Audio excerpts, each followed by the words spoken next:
তুমি কেন ফজরের নামাজ একটা বছর কোনো দিন ফজরের নামাজ পড়তে পারলা না? যুবক, তোমাদের মধ্যে যারা ফজরের নামাজ পড়ো না, তোমার মতো অসভ্য, তোমার মতো নির্লজ্জ, বেহায়া, তুমি খোদার জমিনে হাঁটো কেমনে? তুমি মাটির তলে হাঁটতে পারো না?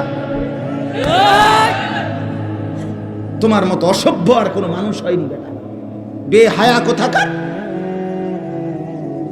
আল্লাহ রাসূল সাল্লাল্লাহু আলাইহি সাল্লাম বলেন, তাহাজ্জুদ নামাজ হাদিসে আছে, নবীজির জামানায় একবার সাহাবীরা বললেন একজন মুসলমানের ব্যাপারে, ইয়া রাসূলুল্লাহ, এই লোক সারা রাত ঘুমায় থাকে ফজর পর্যন্ত, কোনোদিন তাহাজ্জুদ পড়ে না। তাহাজ্জুদ মানে ফজর না, ফজরের আগের নামাজ। কথা বোঝেন নাই আপনারা? নবীজির সাথে সাথে মিশকাতে আমরা নিজে পড়ছি, আল্লাহ রাসূল বললেন, যালিকা রাজুলুন বালা শাইতানু ফি উদুনাইহি। নবী বলেন, তাহাজ্জুদ পড়ে না কখনোই, তাহলে তো এটা এমন একটা লোক যার দুই কানে শয়তান পেশাব করে দিছে। আছে কিনা হুজুর এই হাদিস? শয়তান মুত্তা দিছে তার কানে। তাহলে যেই যুবক, যেই মুসলমান ছেলে মেয়ে নারী পুরুষ একটা বছর 6টা মাস কোনোদিন ফজরের নামাজ পড়ে না, নবীজির সামনে যদি এই ডাকাতের কথা বলতো তো কি বলতো? নবীর সামনে যদি বলে, ইয়া রাসূলুল্লাহ, আপনার উম্মতের এই ডাকাইতে 1 বছর কোনোদিন ফজরের নামাজ পড়ে না, তার ব্যাপারে আপনার মন্তব্য কি? তো রাসূল বলতেন, নবী শুনলে বলতেন, শয়তান তার পুরা শরীরে পায়খানা করে দিছে।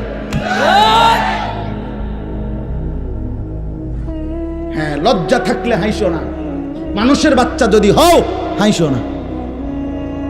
যদি মুসলমান মার ঘরে জন্ম নিয়ে থাকো, কেন সেজদা দিবা না? এই বেটা, কেন সেজদা দিবা না বেটা? নবীজি সাল্লাল্লাহু আলাইহি সাল্লামের স্পষ্ট হাদিস, ফজরের নামাজ যে পড়ে না, নবী বলেন, ওয়া ইল্লা আসবাহা খাবিসান নফস কাসলানান। নবী যে বলেন যে ফজরের নামাজ পড়ে না, শুনতেছেন সবাই? ওই শুনতেছেন আপনারা?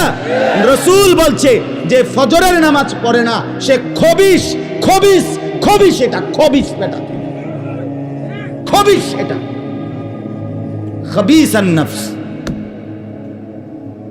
কাসলানান, এটা অলস, অকর্মণ্য, অপদার্থ। এটা কোনো পদার্থ ফেল আসবে, এটা আকামলা। এজন্য দয়া করে জিন্দেগির কদর করেন, বলেন ইনশাআল্লাহ। আল্লাহ আমাদেরকে তৌফিক দান করেন। হিম্মত চাই, হিম্মত। বন্দেগীর জন্য হিম্মত দরকার, হিম্মত দরকার। আপনারা, আমরা মানুষ, আমরা মুসলমান। আজকে বাপ আমরা আগাইতে পারছি না আমাদের খামখেয়ালির কারণে। আজকে সারা পৃথিবী আমাদেরকে বিদ্রুপ করে, মুসলমানের বিরুদ্ধে ষড়যন্ত্র করে, মুসলমানের উপরে জুলুম অত্যাচার করে, মুসলমানের যুবককে নিয়ে আপনার মস্কারি খেলে, তামাশা করে, একবার দুষ্টামি কইরা এটা যেন পাগলের মতো বানায় ফেলছে। মুসলমানের যুবককে একবার বেঈমানে বলে চুল এদিক দিয়ে কাইটা ফালাই দে, হেতে লাখ লাখ যুবক ফেলে দিল। পরের মাসে বলল, বেঈমানে বলল যে এবার চুল এদিক দিয়া ফালা, এবার দিল এদিক দিয়া ফালাইয়া। পরের মাসে বলল চুল চারিদিক থেকে কাইটটা একদম সমান করে মাঝখান দিয়ে একটা পাখির বাসার মতো চুল রাখ। যুবক এটাও লাখ লাখ করলো। তাহলে তোমারে যে পাগলের মতো, ছাগলের মতো তোমারে ঘুরাইতেছে, তুমি আহাম্মক বুঝো না? তুমি বুঝো না? হ্যাঁ, তোমারে 3 বছরের ভিতরে কয়টা ফ্যান বদলাইল? আমার দিয়ে 42 বছরের ভিতরে লুঙ্গি বদলাইতে এলো না, অসুবিধা কি? তোমারে কে এতবার ফ্যান বদলাইলো? একবার সিফা, একবার ডোলা, একবার মারু আপ প্যান্ট, একবার ফুল আপ প্যান্ট, একবার মাঝখান দিয়া সিরা, একবার পিছন দিয়া তুমি টাইন নাইডারে উদাও, কাইডারে একবারে রাবার দিয়ে এনে গলার লগে লাগাইলে তার না। বাচ্চাদের কি ফ্যান কয়? এই যে একটা ফ্যান হাফ প্যান্ট আছে না, এটা গলা সহ লাগাই এলা। ঘটনাটা কি বুঝা তো উচিত। আরে আমার লইয়া কেন শুরু করলি? আমি তো প্রায় বলি, আমি যদি এই লোকটারে এখন বলি, এই ছেলেটারে যে তুমি একবার দাঁড়াও, দাঁড়াইলো, আবার বইলো, এবার একটু কাইতো হইলো, আবার এদিকে কাইতো যে ঠ্যাং দুটো আলগি দাও, দিল ঠ্যাং আলগি। এরপর হে কি কইব আমার কবিটা কি পাগল ধরে আনছে? কথা বলেন না, বলবে কি না? আরে আরে এটা কি পাগল, এবার আমারও নিয়ে গেরুম শুরু করছে কি, একবার কয় ডাইন দিকে, একবার কয় বাম দিকে, একবার কয় ঠ্যাঙ্গাল কি দাও, বলবে কি না? বলেন না কেন? যেই কোনো মানুষ বলবে এটা যে আমারও লই একে পাগলামি শুরু করলো। আজকে মুসলমানের ছেলেদেরকে নিয়ে, যুবক যুবতীদেরকে নিয়ে বেঈমান এরকম তামাশা খেলতেছে, তামাশা মজাক করে, ঠাট্টা করে, খাই দেহি চাই চুলেন দিয়ে কই হালাই তো দেহি ভালাইনি, ও হালা ইন্ডিয়া ফালাই তো দেহি ভালায়, যেটা কয় বেঈমানে ওইটাই করে, যেটা বলে বলছে বেড়ি লইয়া মোটরসাইকেল চালাও, হ্যাঁ দিল তো ছাইরা, ডাকাততে ছাড়লো, কক্সবাজার গিয়ে থামলো। অসভ্য মেয়েরে বলছে পিছন দিক দিয়া জড়াইয়া ধরো, এটাই ডিজাইন, দিল জড়াইয়া ধইরা, লাখ লাখ মানুষ দুই পাশে রাস্তা থেকে দেখতেছে, আর এই অসভ্য বেহায়া একটা যুবতী সে যুবকের পিছন দিয়া জড়াইয়া ধইরা ঢাকা থেকে চিটাং যাইতেছে। হায় হায় হায়, মানুষ এত নিকৃষ্ট হয় কেন? মানুষ এত নির্লজ্জ হয় কেন? মানুষ এত বেহায়া হয় কেন? বলেন মিয়া, জিন্দিগি মানেই মোবাইল, জিন্দিগি মানেই ফেসবুক, জীবন মানেই ইউটিউব, জীবন মানেই এই বড় মোবাইল। আমরা পৃথিবীতে আসছি শুধু এই মোবাইলের জন্য ভাই। রাত নাই, দিন নাই, সকাল নাই, দুপুর নাই। আহা, কেমনে বললে বুঝবে?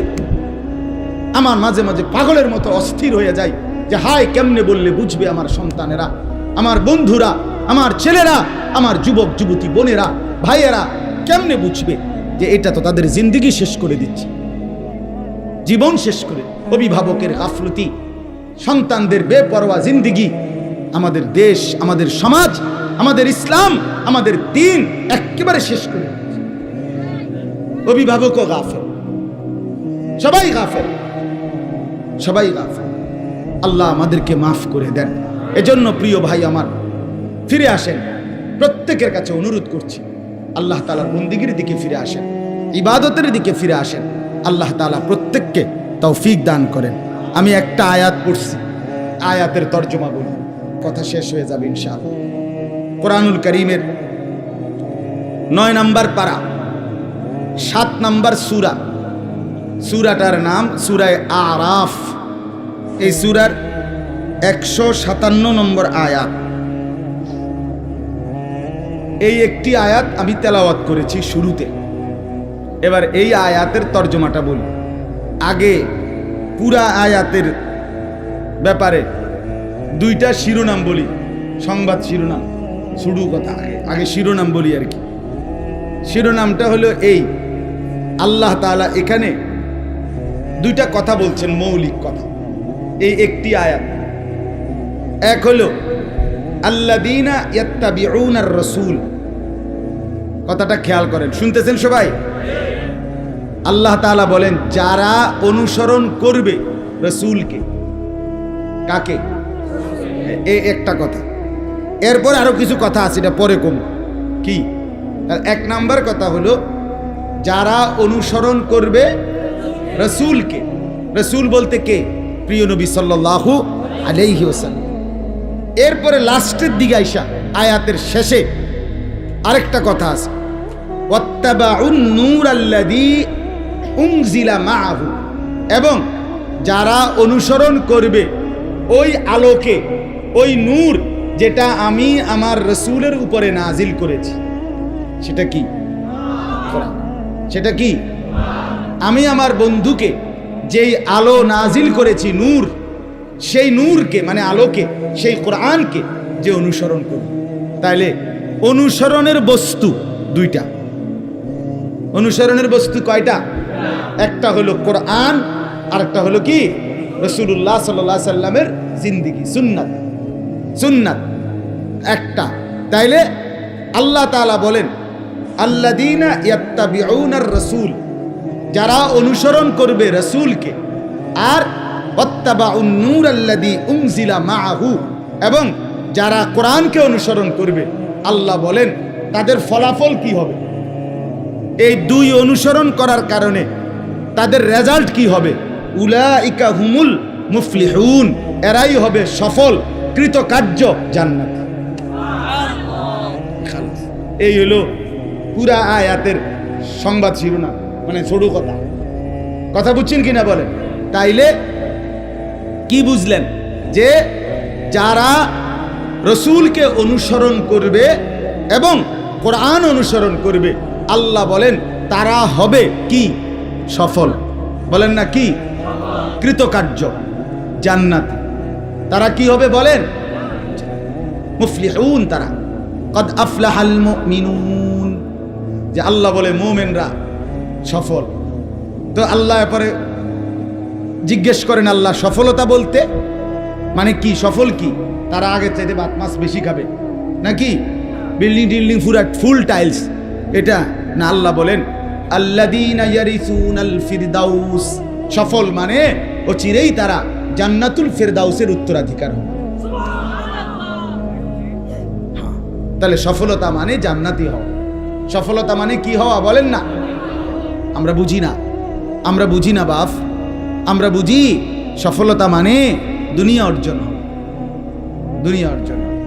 যেটা তার 3 ছেলের বিদেশ পাঠাইছে, 4টা মেয়ে বিয়ে দিছে, বা 2 বিল্ডিং করছে, 4টা করে রুম, ভিতরে 2টা করে বাথরুম, টাইলস ওলা। আগে পূর্বপুরুষ মাটিতে মুক্ত হয়, ওরা ওরা জি ফুট নায়নাতকুর টাইলসে মুতে। অনেক বড় সৌভাগ্য ওনার, কপাল সান কপাল, টাইলসে মুতে। এটা এত বড় নিয়ামত আর কি হতে পারে? বাবা সফল। অন্য মানুষ ওটা রে কয় আপনি কি? আপনি তো সেরে গেছেন। উনি সেরে গেছে, কি লেগে সেরে গেছে? এবারা ওই যে ওটা 3 ফুট বিদেশ, মেয়েও বিয়ে দিয়ে ফেলছে, বিল্ডিংও করে লাইছে, আর সমস্যা কি তা ওনার?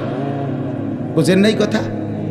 আমরা মনে করি উনি সারিয়া গেছে, উনি সফল, উনি কৃতকার্য। আমি যদি প্রশ্ন করি আপনার 3 ছেলে 3 জন নামাজ পড়ে তো?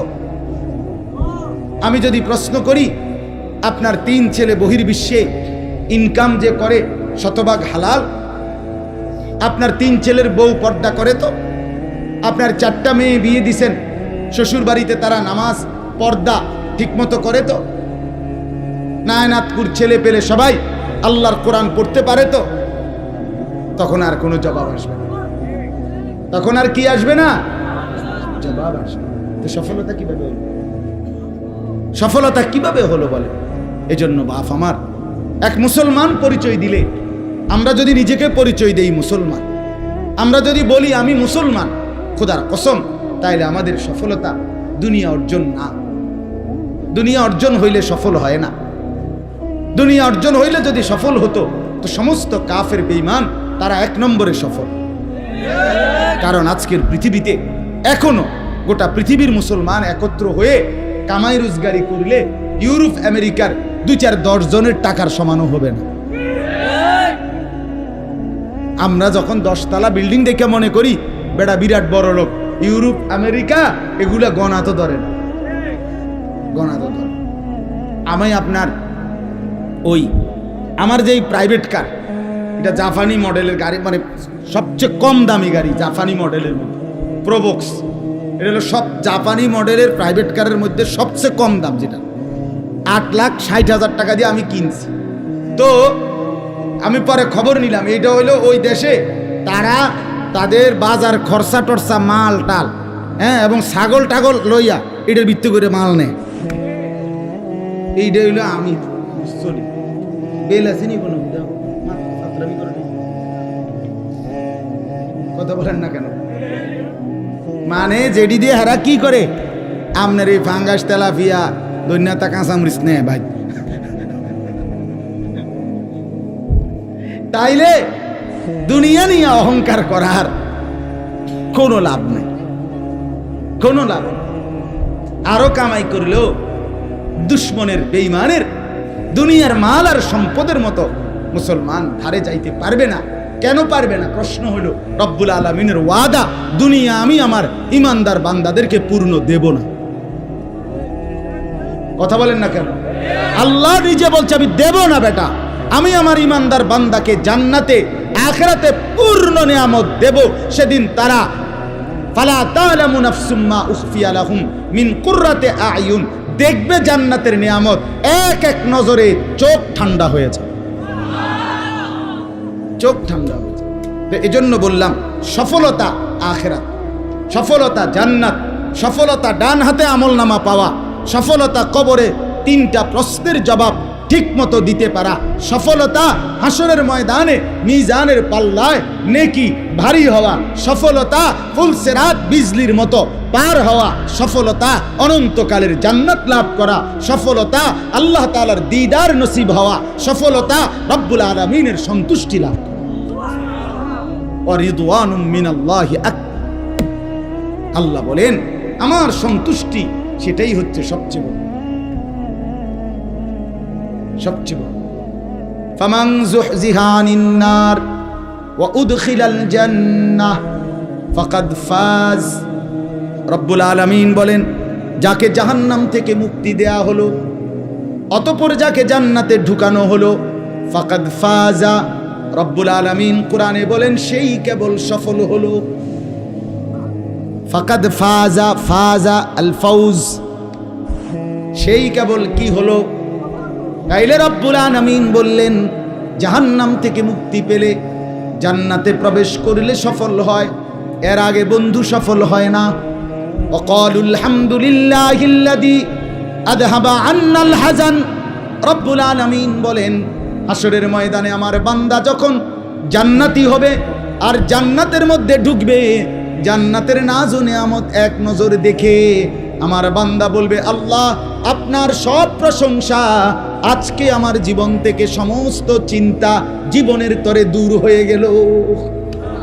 সফলতা সেদিনই মিলবে, সফলতা যেদিন জান্নাত মিলবে, যেদিন জান্নাত মিলবে, যেদিন রব্বুল আলামিনের সন্তুষ্টি মিলবে, রব্বুল আলামিনের সন্তুষ্টি মিলবে। আল্লাহ তাআলা কোরআনুল কারীমের মধ্যে বলছে আমি আমার বান্দাকে জান্নাতে নিয়ামত দিতেই থাকবো, দিতেই থাকবো, দিতেই থাকবো, দিতেই থাকবো। ফেরেশতা কেবল বলবে আর লাগবে নি, আর লাগবে নি। বান্দা বলবে না আর লাগবে না। আল্লাহ বলবে আরো দাও, আরো দাও, আরো দাও, আরো দাও, আরো দাও, আরো দাও। শেষ পর্যন্ত বান্দা বলবে ফেরেশতা ভাই কইলাম তো আর লাগতো না, আর কিত্তা দাও। ফেরেশতা বলবে রব্বুল আলামিন আপনার জান্নাতি বান্দা বলতেছে আর লাগবে না, আর চাচ্ছে না। আল্লাহ বলবে না ফেরেশতা ওয়ালাদাইনা মাজিদ, আমার কাছে আরো আছে, আরো আছে, আরো আছে। এবার ফেরেশতা বলবে আল্লাহ এবার তাইলে কি দিবেন আপনি, আর কি দিবেন? তো রব্বুল আলামিন বলবে ফেরেশতা আমার 70,000 নূরের পর্দা সরায়া দাও, এবার জান্নাতি বান্দা আমাকে দেখবে, আমি তাকে দেখব।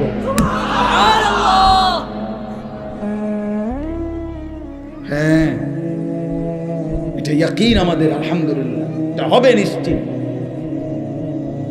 হবে নিশ্চিত। বন্ধু আমার, তুমি যদি সিনেমার নর্তকীর কথা বুঝতে পারো, তুমি যদি টেলিভিশনের ফুটবল ক্রিকেটের খেলোয়াড়ের মতো কথা বিশ্বাস করতে পারো, তুমি যদি টেলিভিশনের খবর মানতে পারো, স্বীকার করো আমি আরশে আজিমের মালিক আল্লাহর কথা স্বীকার করব না কেন? কথা বলেন না কেন?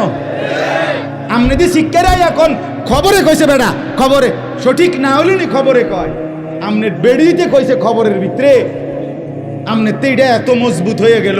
তাহলে দুনিয়ার মহিলা বললে আপনার কাছে যদি টেলিভিশনের খবর এত নিশ্চিত হয়, আমার কাছে আমার রব্বুল আলামিনের খবর, আল্লাহর কথা, রসুলের কথা, সেটা আমার কলজার মধ্যে নিশ্চিত হবে না কেন? হ্যাঁ, এই জন্য আমার শায়েখ আরিফ বিল্লাহ আল্লামা মুফতি মুশতাকুন নবী কাসেমি হযরত দামাত বারাকাতুহুম প্রায় বলে যে যুবক আজকে তুমি মানুষের বেডি চাও, আমি হাসরের ময়দানে একসাথে 70,000 হুর জান্নাতি নারী একসাথে দেখব। তুমি অন চাও, আজ তুমি নর্তকীর গান শোনো, আমি জান্নাতে 70,000 হুরের গান একসাথে শুনি। তুমিও মজা করো, আমিও মজা করি। বাকি দুনিয়া তোমারও চলতেছে, আমারও চলতেছে, ঠিক কিনা বলেন না কেন? সেজদাওয়ালার রাতও ভোর হয়, নাফরমানের রাতও ভোর হয়, হয় কিনা বলেন না কেন? ভাত খাইলে সেজদাওয়ালারও ফ্যাট বাড়ে, বেঈমানেরও ফ্যাট বাড়ে। গরুর গোস্ত নামাজির লেগে যে এই স্বাদ, নাফরমানের লেগে এই স্বাদ। কথা বলেন না কেন? তাহলে আর অসুবিধা কি? তুমি বেশি কি আগাইছ, বেশি কি অর্জন হয়েছে বলেন? দুনিয়ার এই সুদখোর, ঘুষখোর, এই সিটার বাটপাররা, হারাম রোজগারকারীরা, এরা দুনিয়া বেশি কি ভোগ করছে? কোনান দিয়ে আগায় গেছে আম করতে। কথা বলেন, এখন বাজে